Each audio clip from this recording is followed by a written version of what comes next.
Good morning students. Class 4 subject है आप लोगों का हिंदी चैप्टर 1। चैप्टर 1 में आप लोगों को कविता लर्न एंड राइट करने के लिए दी गई थी और क्वेश्चन आंसर भी करा दी गई है। अब आते हैं चैप्टर 1 के भाषा ज्ञान पर। इसमें भी आप लोगों को 4 क्वेश्चन हैं जिसे आप लोगों को कंप्लीट कर लेना है। बता दें आप लोगों को नंबर 1 में है दिए गए शब्दों के सही विलोम शब्द पर सही का चिन्ह लगाइए। कुछ यहाँ शब्द दिए गए हैं और उसके 3 ऑप्शन दिए गए हैं जिसमें से आपको उसका सही विलोम शब्द चुनना है और चुनकर उसमें टिक मार्क कर देना है। क में है सोना। सोना का विलोम शब्द क्या होगा? जगना। यहाँ जगना पे टिक कर दिए हैं, बता दिए हैं आप लोगों को।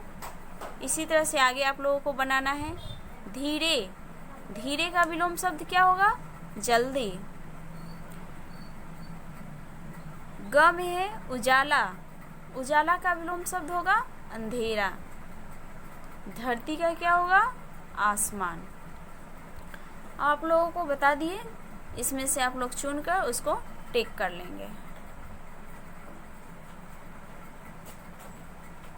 2 नंबर में है दिए गए शब्दों के वचन बदलकर लिखिए। यहाँ पे एक वचन में आप लोगों को शब्द दिए गए हैं जिसे बहुवचन में बदलना है। क में है आँख। आँख का बहुवचन क्या होगा? आँखें। ख में है थाली। थाली का थालियाँ। ग में है पत्ता। पत्ता का बहुवचन होता है पत्ते। घ में है किरण। किरण का बहुवचन होता है किरणें। अंग में है डाली, तो डाली का क्या हो जाएगा? डालियाँ। च में है नदी। नदी का हो जाएगा नदियाँ। अब क्या होता है कि एक वचन में सिर्फ एक का बोध होता है और बहुवचन में एक से अधिक को दर्शाया जाता है। जैसे यहाँ पे है एक पेंसिल। ये क्या है? एक पेंसिल है, लेकिन जैसे ही यहाँ पे हम 2, 3, 4 पेंसिल रख देंगे तो इसको क्या कहेंगे? पेंसिलें, क्योंकि यहाँ पे बहुत सारे पेंसिल होंगे। इस तरह से आप लोगों को ये कंप्लीट कर लेना है। आगे है 3 नंबर। 3 नंबर में आप लोगों को कुछ मुहावरा दिए गए हैं जिसका अर्थ लिखना है। आप लोगों को यहाँ पे एक मुहावरा का अर्थ बता दिया गया है। जैसे सिर पर पाँव रखकर भागना, इसका अर्थ होता है डरकर भागना। उसी तरह से यह 5 मुहावरा दिए गए हैं जिसका अर्थ लिखना है। पहले है नानी याद आना। तो नानी याद आना का अर्थ क्या होगा? होश उड़ जाना। जैसे किसी को कहते हैं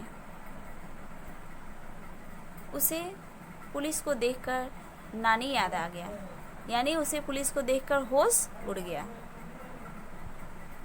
उसी तरह से आगे है दाल में काला होना, अर्थात गड़बड़ होना।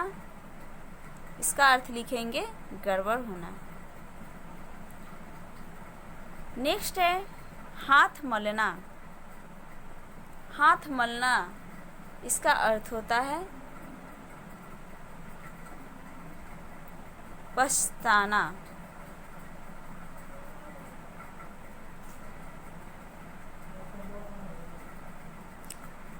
इसके आगे है आँखों का तारा होना।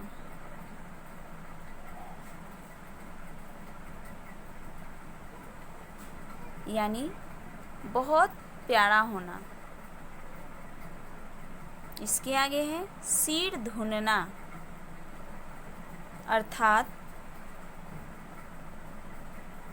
पश्चाताप करना या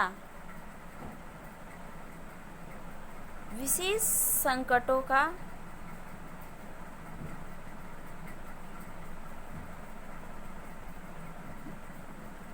संकटों के दुख को प्रकट करना। आगे आप लोगों को 4 नंबर में है, अशुद्ध शब्दों को शुद्ध करके लिखिए। यहाँ पे कुछ अशुद्ध शब्द दिए गए हैं, इसे शुद्ध करना है। क भी दिया गया है सूरज।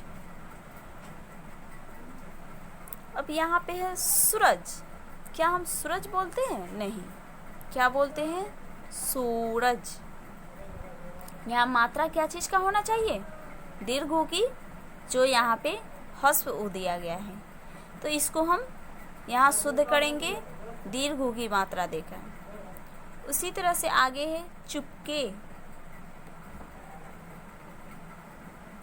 चुपके